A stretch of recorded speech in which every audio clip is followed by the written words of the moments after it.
I have a daughter, like she just turned 3. So there is a big question, and I've been a Sunday school teacher, and I've been teaching underprivileged children for like past 16 years, and I know what kind of things they face in their schools, and what their background is, and how difficult it is for children like them to have education in this country. And I've seen over the past, like, to be very specific, past 12 years or past 10 years at least, that how difficult it is getting to get a good or a quality education for them. Not only for them, even for a private school student as well.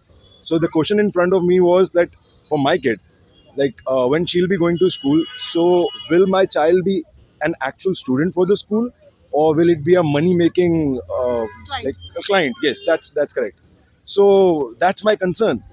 And if the education minister is like, as we have seen in the past like 10 years, so many paper leaks and no accountability. Not just paper leaks, like there have been so many chaos, like in the new education policy. The policies are very good. There is no problem with the policies. The best policies that have come in the modern India are from this government.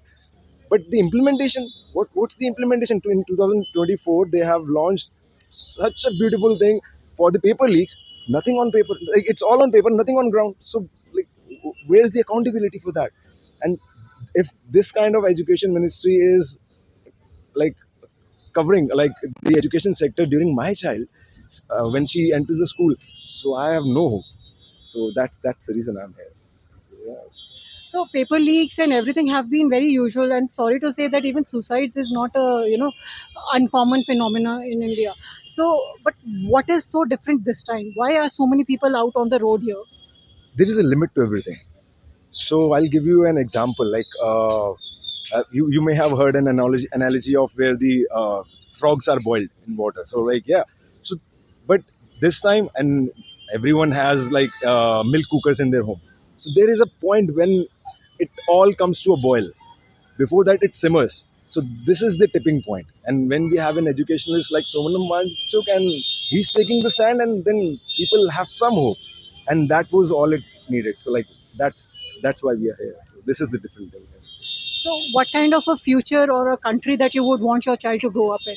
Oh, like I said, I want my child to be a student in a school, not a money making factory, like not a money making client for a school, and for her to be able to choose some things that she wants. And like we have already talked about homeschooling, so I'm considering homeschooling.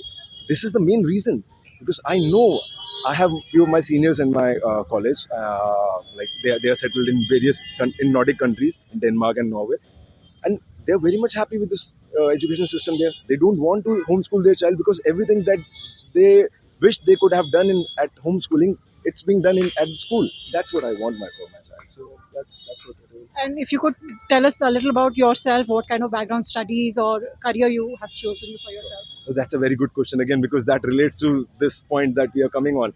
I'm an engineer by profession, so I have done my engineering in, like, I completed in 2008, and it's from a reputed university.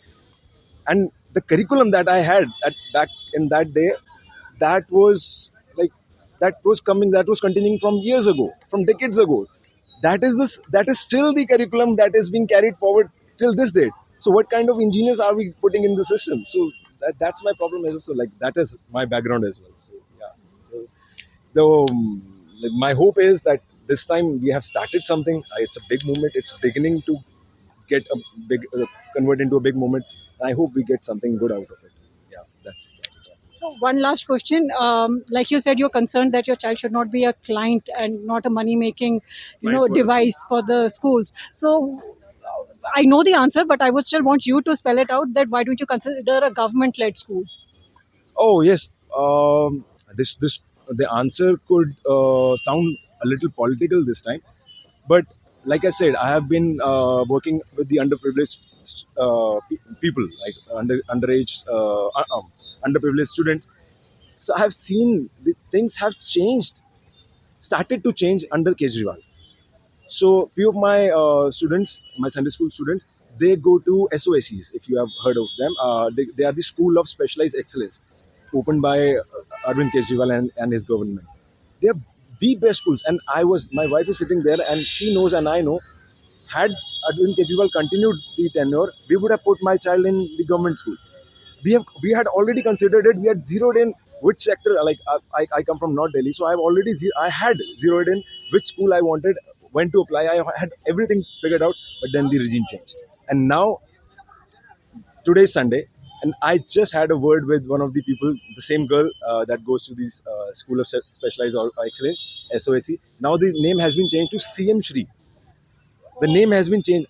If you don't know, all the center schools across India have been changed to PM Shri, Kendriya Vidyalaya, and the government schools in Delhi have been named after CM Shri, Sarvodaya Vidyalayas and everything. So the SOSCs are also being they are being changed to CM Shri. So she told me, I already knew, but she told me what changed. So today we didn't have a like the usual class that we had, because they all knew that I was coming here, so they wanted to know more things about this. So we discussed everything. So she was the one telling me like भैया ये change हो गया. These are the things that have changed. And मेरे parents ने इतने अच्छे से वहाँ डाला था, बहुत अच्छी पढ़ाई हो रही थी, अब सब चेंज होता है, टीचर्स चेंज हो रहे हैं, सब कुछ change. So they specifically spelled out the celebration of festivals are changing, so they can feel that the festivals for one community are being celebrated a lot, Hmm. and they are suppressing the other ones or even ignoring them altogether. So that's not good. So that's giving a religion. So what you are trying to create is a disaster recipe. So we don't want that. I don't want that for my child. I want to add something. There are many problems in India. Every country has problems. Yes, we know that. Major problems are corruption. Everyone knows that. The last big happening that happened in Delhi, the protest that happened was for corruption, Anna Hazare corruption, India against corruption. There is another thing in Nirbhaya Kand that was criminal. So corruption, criminal. So there was a big protest in Delhi, right?